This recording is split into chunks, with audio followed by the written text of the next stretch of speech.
Well, thank you, Your Honor. I appreciate that kind introduction.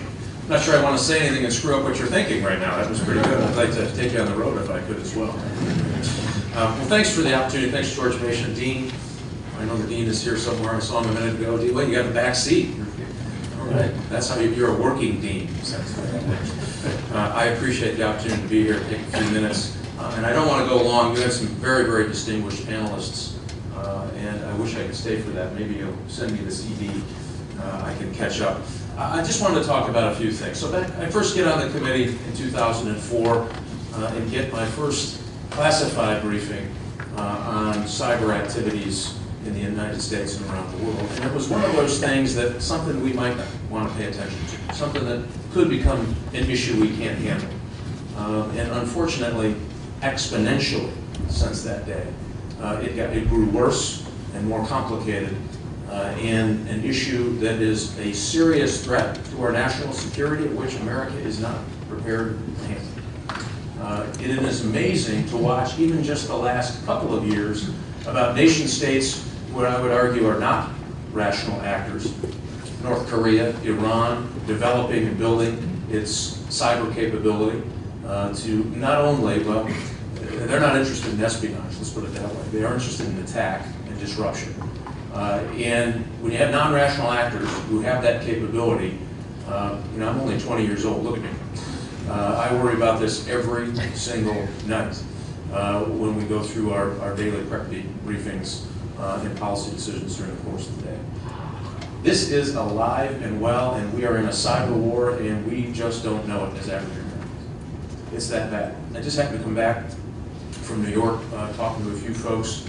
Somebody who should know better, who didn't, was someone who was involved in a small venture capital company. Had heard some of the rumblings about cybersecurity. Now this is somebody who's investing, it's a small fund, about $1.5 billion. They went back and said, you just spurred us on to check our systems to see we're just too small for anyone to pay attention to. So they brought in a security company and found that the Chinese had been on his network probably, they were estimating between 6 and 8 months. This is a small firm when it comes to venture capital firms in a city like New York. It is so prolific, so dangerous, and so bad. We had better do something now, or on our collective watch, we will destroy the economic prosperity of the United States. And I don't say that lightly. We have several different realms now you have to get to, reams of political hacktivists, people who are trying to make a point, anonymous.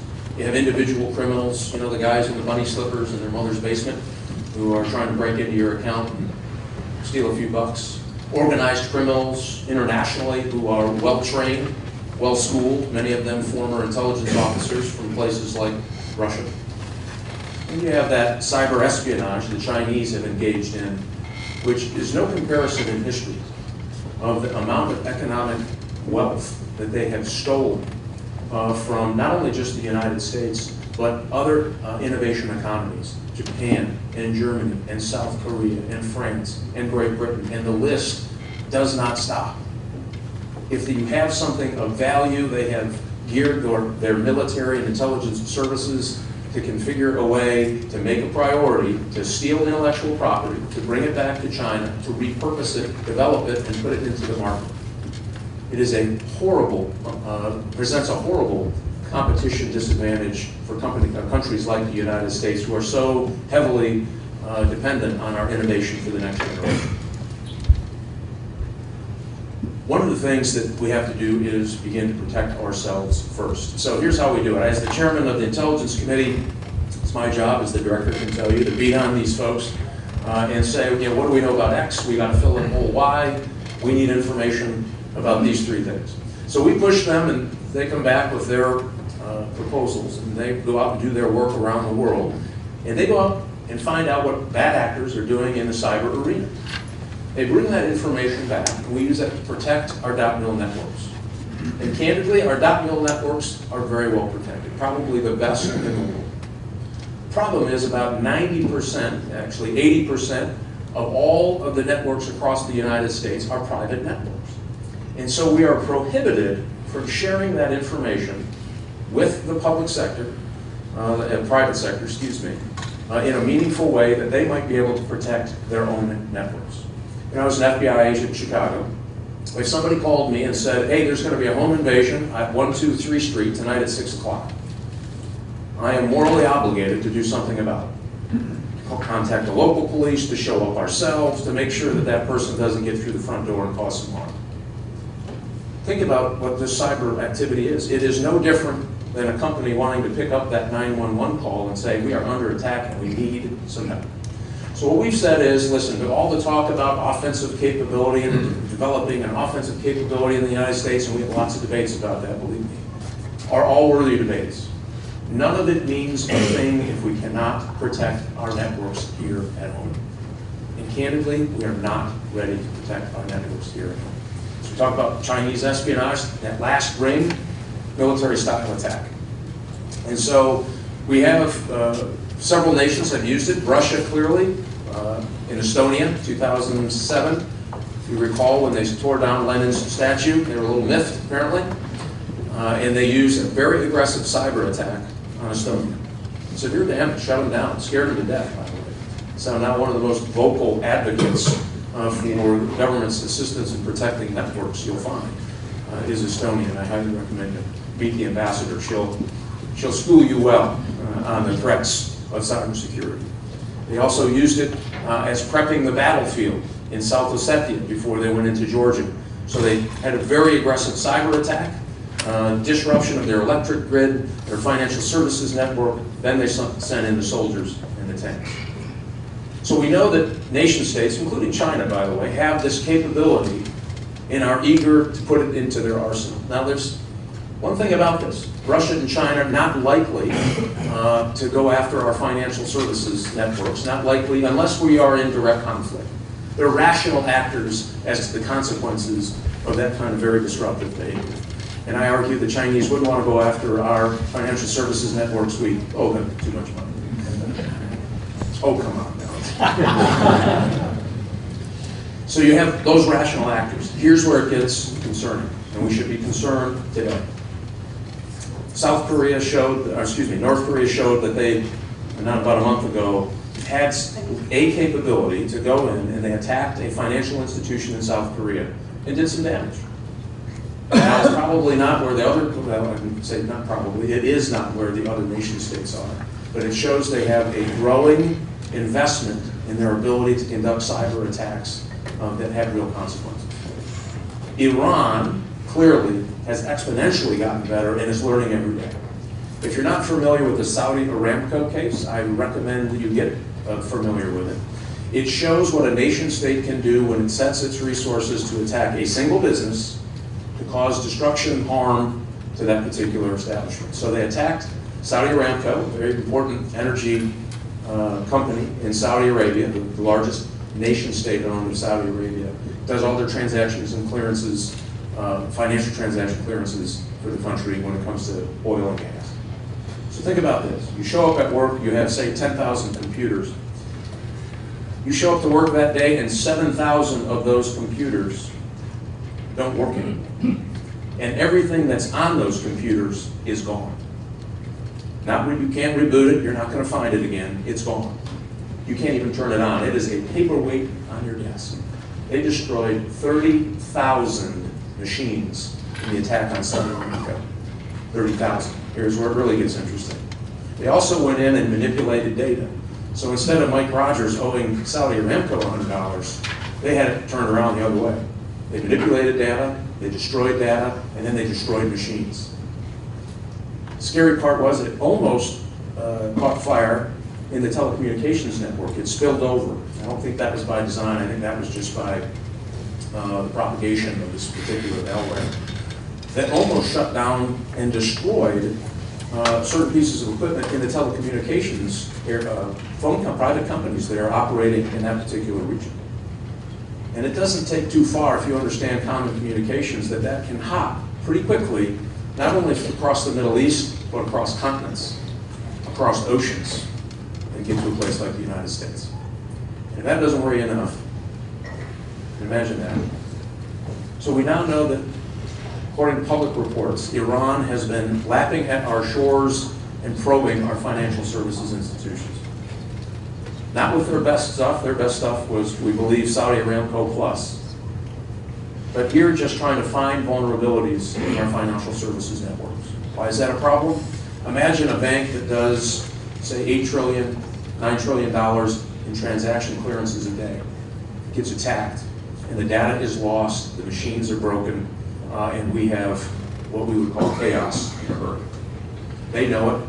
They're not a rational actor. They're corner dogs at this point in the world, isolated clearly, and they're on the offense. This is a huge problem. It is not Orwellian. It's not Hollywood. It's today. The problem is most people at home don't have any understanding of the impact and how that might impact their lives. Trust me, if you have money in a 401k account, you will be impacted. If your check, for those federal employees, some of these banks clear a whole bunch of federal transactions, that stops. Meaning Social Security checks can stop for a period of time, and try to imagine going back and reconfigure that in a timely way to get people their checks. So you can compound this pretty quickly and get to a place where chaos is the reign of the day. And here's why I think this is important and why we have to have this debate. Well, I'll stop talking and take some questions. The internet is 1/6 of our economy today. If we want to maintain the economic engine, I would argue the freedom engine that the internet has brought, not just to us, but the world, people have to have faith that it works for them and not against them. If you want a free and open internet, we better take some steps today to make sure that we can protect it and maintain the confidence that when you use the internet, somebody's not stealing you blind. Now you imagine that happens with a bank, and it happens at your bank, and it happens every time you use your credit card. You pretty soon will stop using the internet as a means of commercial transaction. I can't imagine what we look like if we start withdrawing from the commercial aspects of the internet. I think it's going to be a horrible outcome. So what we did is we stepped back quickly. My ranking member and I, a Democrat from Maryland, he's a prosecutor, a former FBI agent, so we figured we could talk the same language. I always say that FBI just do the work, prosecutors get all the credit. Isn't that right, Judge? So we thought we'd have a marriage made in heaven here, to sit down and start with a blank piece of paper. So we said, no, let's not bring anything to the table. Let's go out and talk to the Silicon Valley. Let's talk to the high-tech industry folks. Let's go to New York City and talk to those folks. Let's talk to the privacy groups. Let's talk to the end users, every department in the government, and try to figure out what is the narrowest, least intrusive, non-government mandated way that we can provide cybersecurity information to the private sector so they can protect their own networks. Very simple. And we came up with a whopping 13-page bill. I know somebody took a gasp by that, right? I was going to put in a 400-page amendment just to show you all how serious. I mean, it had nothing in it, but it was weighty. So through time, we've been working with those players. Last year, it passed in a bipartisan way, mainly by people who were exposed to the real threat of what's happening out there in the real world when it comes to cyber. So this year, we have been bringing members down, and I call it the holy mackerel briefing. You come down, we expose members of Congress to what the real threats are in a classified environment, why we can't sleep at night, why this is a growing problem, why more nations are themselves investing in their capabilities to do this kind of thing, because it's so lucrative for them, and how we can take a very narrow, small step to do something about it. Let's share the secret sauce, that information that we collect overseas of that really nasty, malicious source code, and share it with the private sector so they can protect their networks. So when you're at home on your computer, you don't have to worry about somebody stealing your personal identity. You still will. However, we can make it a little more difficult for them to be successful. And vice versa, you know, it's common, the biggest misperception about this whole thing is that your national security agency or your CIA is plugged into the domestic internet circle, if you will. It's clearly not. It's illegal for them to do it. We monitor that very closely. It would have no benefit for them to do that. They are not on the domestic network. This wouldn't change that. All it does is say, we want the private sector when they get hit. So what happens is, a private sector company gets hit with something very complicated and very nasty. And by the way, remember, I could be a mid-sized company trying to fight off a nation state like China. You're going to lose that fight in the cyber world. I don't care how good you are. You get 1,000 people getting up every single day with the sole purpose of getting into your system, guess what? They're going to get in your system. And so when they got hit with something, what we said is, we'll give you as much as we can on this, the malware side, and you shoot something back that said, this is the 911 call I was telling you about. Hey, we're under attack. We got this, and this happens in real time, by the way. Nobody really picks up the phone. If they have to pick up the phone, it won't work. Their machine sends that nasty piece of code to folks who understand it. They look at it, and they can go back overseas and find out where it came from. Just like you call a detective to come in and catch the burglar in your house, or they left your house, same system. But it happens in real time. It'll happen 100 million times a second. And to give you an idea why that's important, the average credit card in your wallet, that company will get hit 300,000 times today alone by bad actors trying to steal credit card numbers. 300,000 times today alone. I talked to one agency that got hit 600 million times last year. One company, 600 million times 1 year. Huge problem. So that's why I like to have drinks at these, so that you can, either that or go right out to the open bar to do it. So what we're doing tomorrow is we're doing a markup. It's called, that's the legislative jargon for taking a vote, working amendments on the bill in the Intelligence Committee. Again, that does that very narrow, simple thing. Have the government share what it knows, and when you get hit as a private sector, only if you want, 100% voluntary, you share that malicious source code back with the government so that the government can take it and try to figure out who the perpetrator is and build those signatures into their network so we can stop this stuff from robbing us blind, as it is, it's happening every day. So we're looking forward. Maybe I can take a few questions if I haven't depressed you enough already. Yes, sir. On the cyber economic espionage front, if we're a system, a nation of laws, rule of law, we have governmental information that we know that X $100 billion or $1 trillion of intellectual property has been stolen, why can't we look at using our court system to go through the process, enter default judgments, and then start decrementing the debt we owe to the people who are violating our law? Because we're members of the WTO, there are companies that choose that route. It is just not successful. If you have a country who is using its government, military and intelligence services to steal information for the sole purpose of building its economy, you can tell that the rule of law is not nearly as important to them as we would think. It works in a system where both parties believe in the rule of law. You go to court, some win, some lose, right? That's just the way our system is. If you respect that system, it works fantastic. If you don't respect that system, it will hardly work at all. So there are efforts underway to try to raise the pressure on countries like China. And remember, they have to grow at about 7% a year just to maintain their social program. Grow. I mean, we'll be lucky if we hit 2% this year if we're lucky. If we're really lucky, we'll have 2% growth. So you imagine it. So they're not great innovators, but they have shown that they can be great, I won't use the word, but they're taking a lot of stuff, right? And so they can take that material and it helps them fulfill their need. So by us filing a charge and doing it that way, I don't think will work. I think by raising the pressure diplomatically, this should be the number one, number two, and number three bilateral discussion on any issue we talk about from China moving forward. I argue. Got to get them there. Yes, sir. You talked about what your committee is doing. What cooperation are you getting from the Senate and from the administration? Oh, look at the time.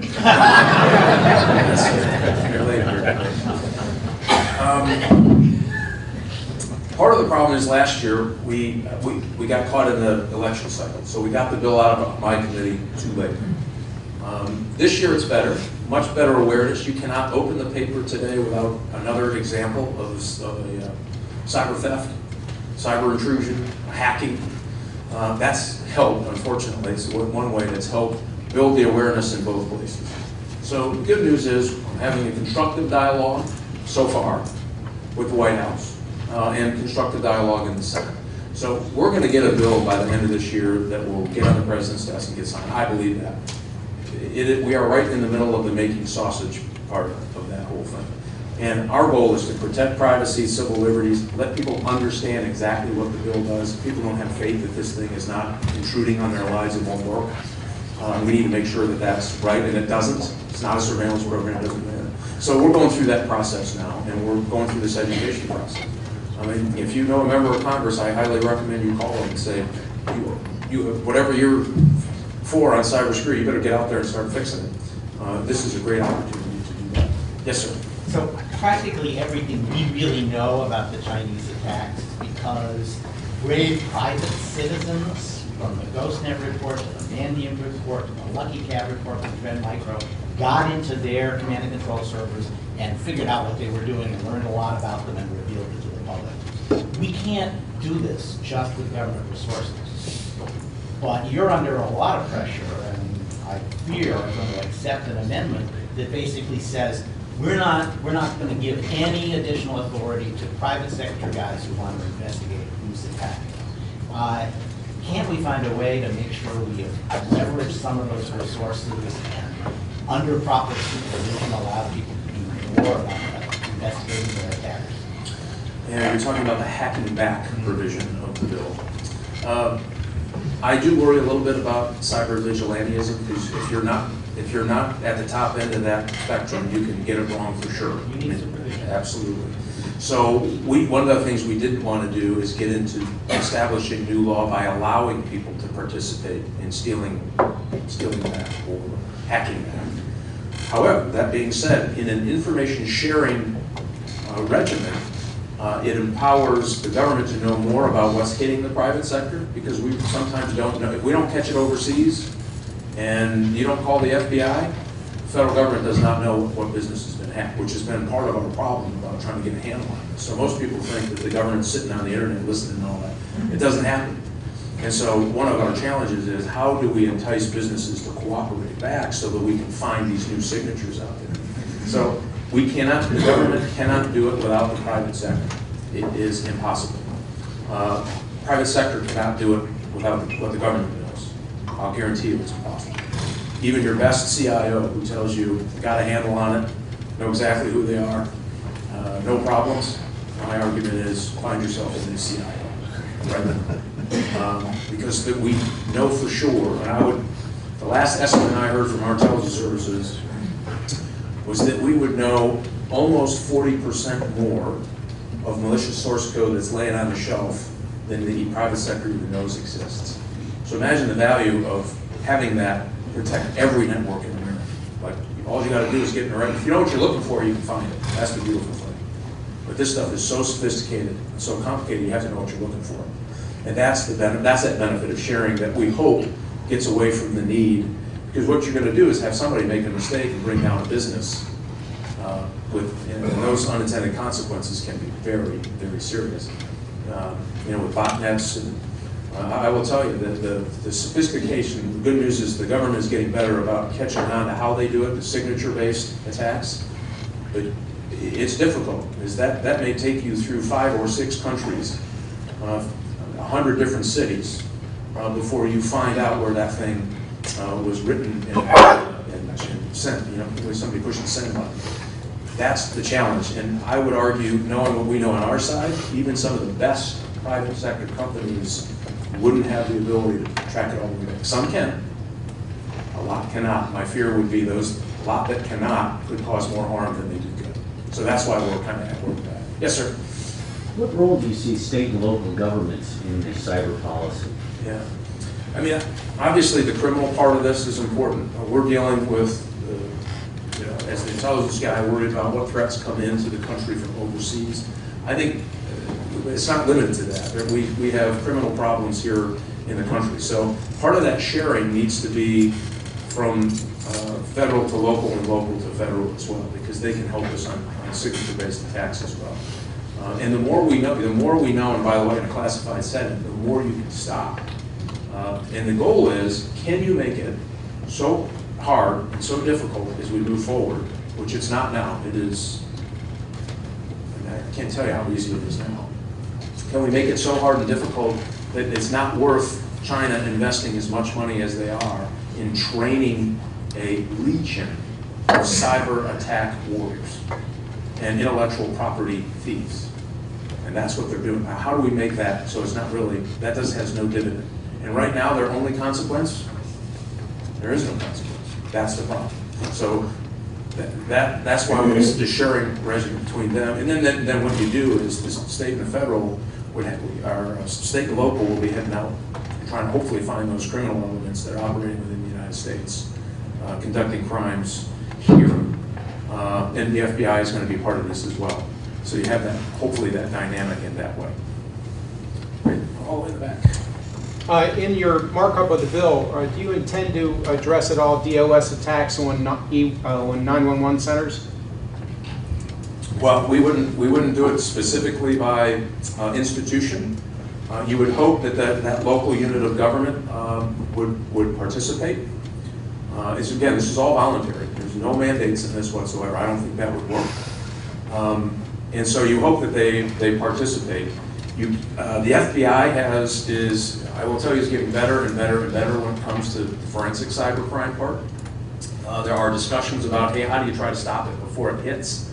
That is a much more difficult proposition, and one that we wrestle with quite a bit based on what the FBI's duties and assignments are here in the United States. So we hope through this sharing regimen you can get at a lot of that.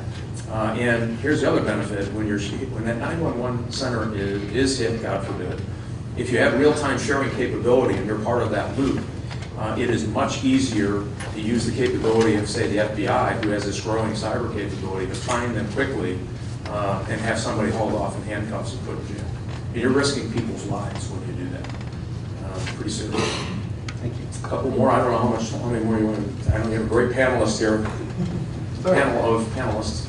We know, or at least some of us know, that the Iranians have been targeting and hacking second-tier government contractors. Do you believe that there should be a cybersecurity standard in order to get a government contract? Well, the problem is you don't want to be exclusionary, and you want to find, to me, the best, most cost-effective way to allow those companies to operate. So in the Defense Department, you're going to see this anyway. What we're finding as well is not only in some of the defense contracts saying you got to have at least these elements. I would be very reluctant to have a legislated standard that starts getting the government into setting the standards through rules about what a secure network looks like, which that's the other side of our argument, that a lot of people are pushing that. I think that's a disaster. By the time you do the rules, it takes 18 months. Guess what? Your threat matrix is completely different. And now you have companies trying to meet the standard that doesn't meet the threat as it's happening today.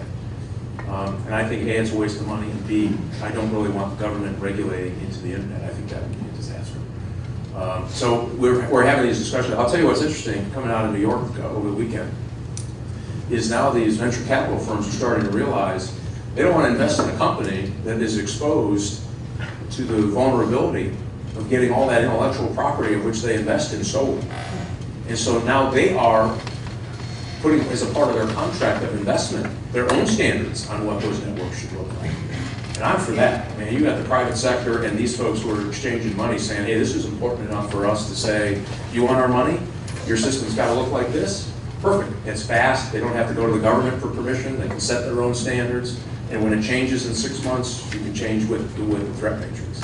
So I think that market force is starting to kick in by the sheer volume of lost economics in this, that I think is going to have a great outcome. I'll just take a couple more questions if I can. Yes, sir. Andy Cameron with Osher Nexus.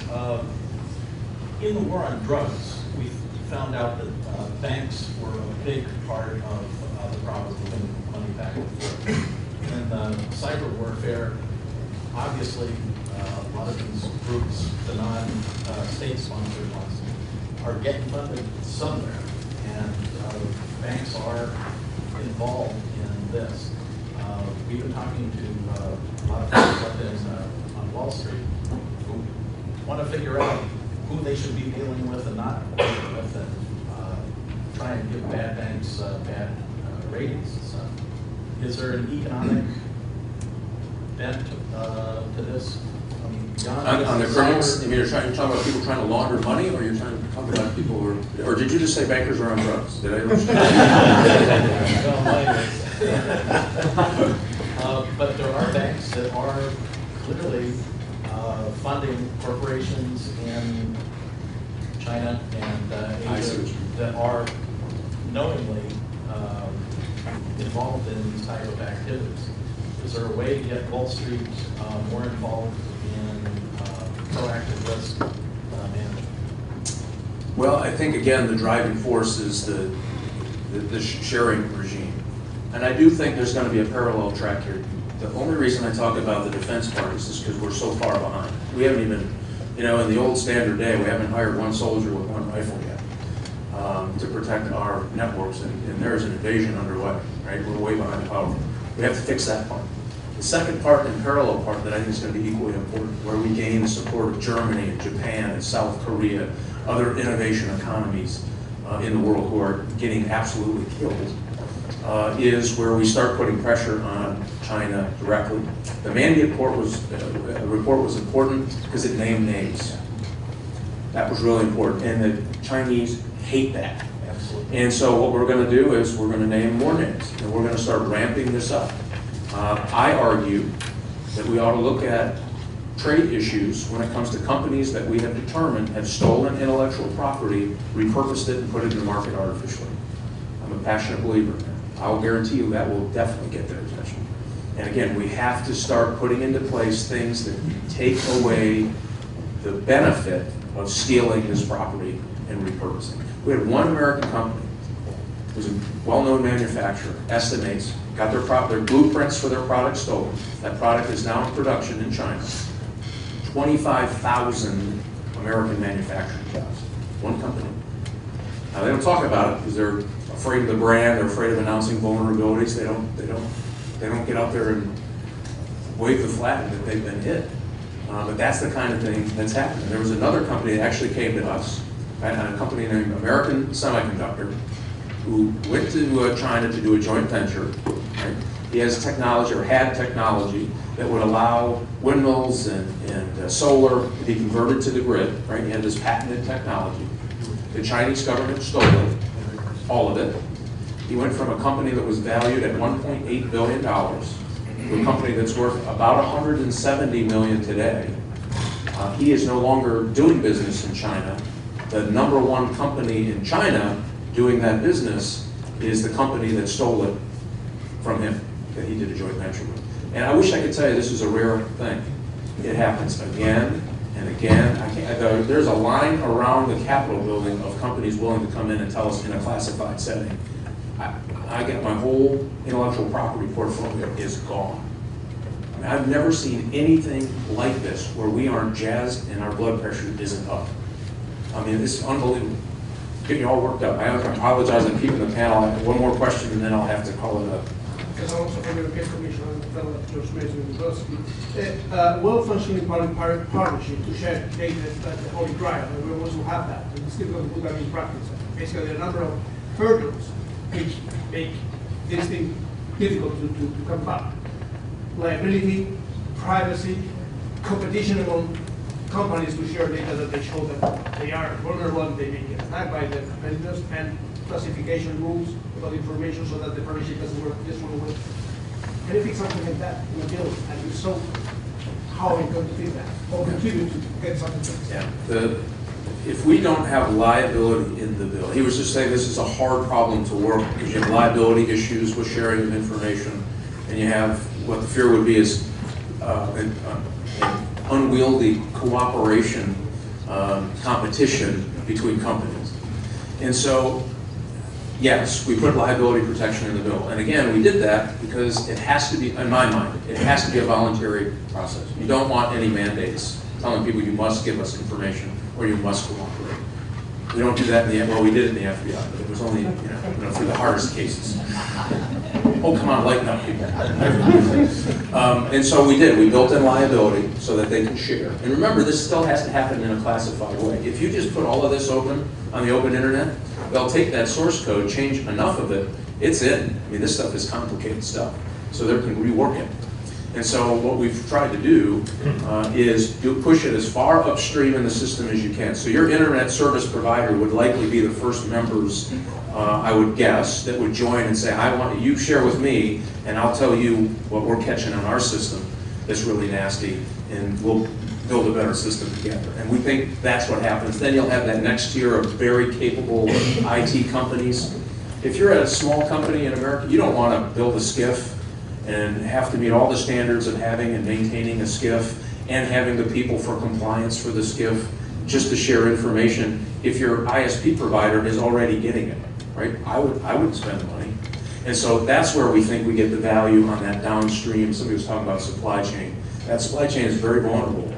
That's how we think we can help the supply chain before it ever gets to their network, their personal office network. It has to go through that ISP provider that is sharing classified content. Thanks, everybody. Get involved in this discussion. It is very, very important.